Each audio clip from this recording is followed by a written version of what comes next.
Hey man, I'm on the list. Just gonna squeeze in past you here. What's the name? Gabe N. No vacancy. My name's on the list. We booked for No vacancy. Club Apple. Nope. Oh yeah, go right in. You're good. You're good. You're good. I thought you just said that. I said no vacancy.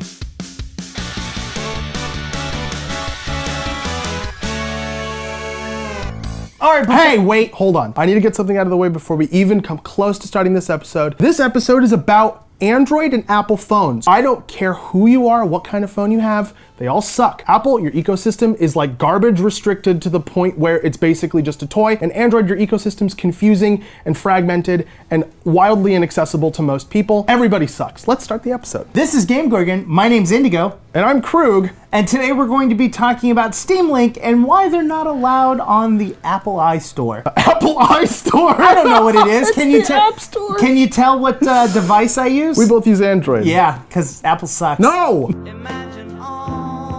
First, let's answer the question, what is Steam Link? We've actually already done an episode on that. You can check the link in the video description. General overview, it's an app that Steam released that's supposed to allow you to stream Steam games from your home computer to a mobile device or an Apple TV or an Android TV or any of those kinds of devices that run on iOS or Android. This video was originally going to be a review because the beta for Android has been out for a hot minute. We've had the chance to play with it. That video would have been very short because basically you need a Steam controller, an Xbox controller, or else your experience is going to be horrible. Your network needs to be pretty great in order for it to work well. And Which ours is. And if you meet both those requirements, you're going to enjoy yourself. Like that's literally Well, I mean, it's difficult to play a lot of those games. Like, sure, I wouldn't be able to get into it even under the most perfect circumstances. Yeah. There'll always be a point where something hiccups or lags or somebody else on your network starts watching for like 4 Netflix videos at the same time or something will happen. It won't be great. 2, you have to be in your house. So if I'm in my house, why wouldn't I just be at my computer? I don't see the value. Even the like basic idea of like, well, I could be out here watching a movie at the same time like I'm playing a game.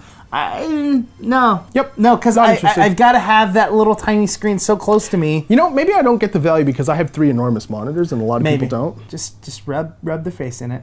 So you'll notice that we said that the Android beta came out successfully and that we've been playing with that. The iOS beta or release got screwed over pretty hard. On the 7th, Apple approved the iOS version of the app. Yeah, because it's not a complicated app. No, it's not. Pretty simple, and for the most part, from what I understand, follows other apps that exist that do similar things. Yeah, we'll get to that. That's a fun bit. The second thing that happened was on the 9th, Steam announced saying, hey, like this is gonna happen. And then the day after, on the 10th, Apple was like, hey, remember back on the 7th a couple days ago when we said like this was cool?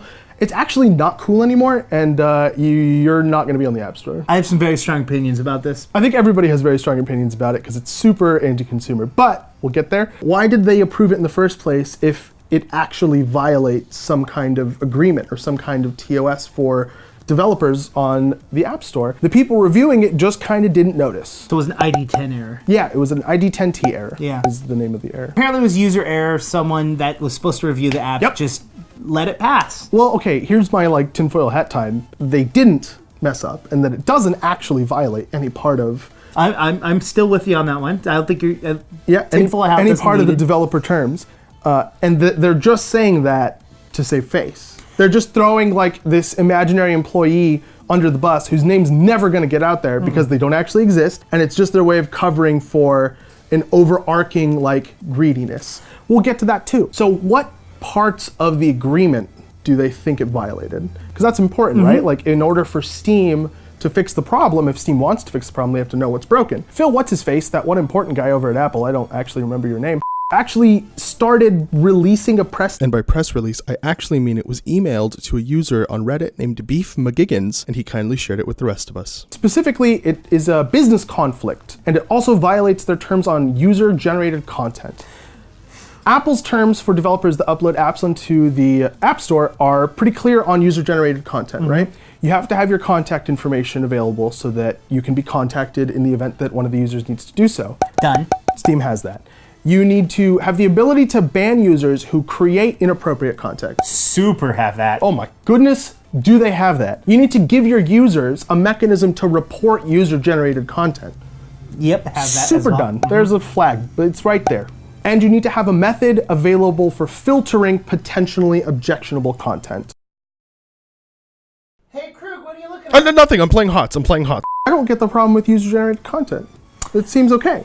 I think the issue is the fact that Steam's a large company. They want more money from them. You would be right, because the next bit, the business bit of the whole situation, is actually where we see the problem. I'm going to paraphrase here, but the agreement also says that apps on the App Store can't include links or ways to access purchases that are outside of the scope of the Play Store. So it can't use purchases that aren't in-app purchases. Steam is basically one giant place to purchase things that isn't the App Store. Yes. So that violates their agreement. Yes, but the question is are there any other apps out there that do the same thing? Yes, there is one called Microsoft Remote Desktop. It's literally a remote desktop client, because that's literally what the Steam Link app is. It is a remote desktop client. It's a remote desktop client that allows you to easily use Bluetooth accessible items. Bluetooth accessories. Yep.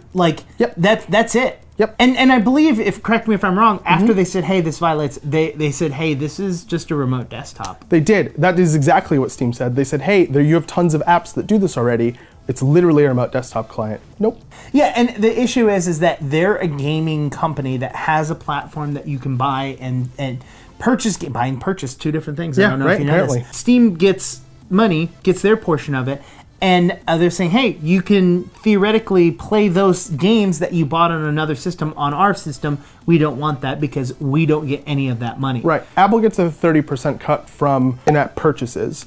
And if you go through their little remote desktop Steam Link app and buy a game on Steam, Apple gets $0. Do you know what this just made me realize? What's that? I'm never going to buy Hearthstone packs on an Apple product. I'm going to buy it on a PC because I want the developer to get that money. 30% is a heavy cut.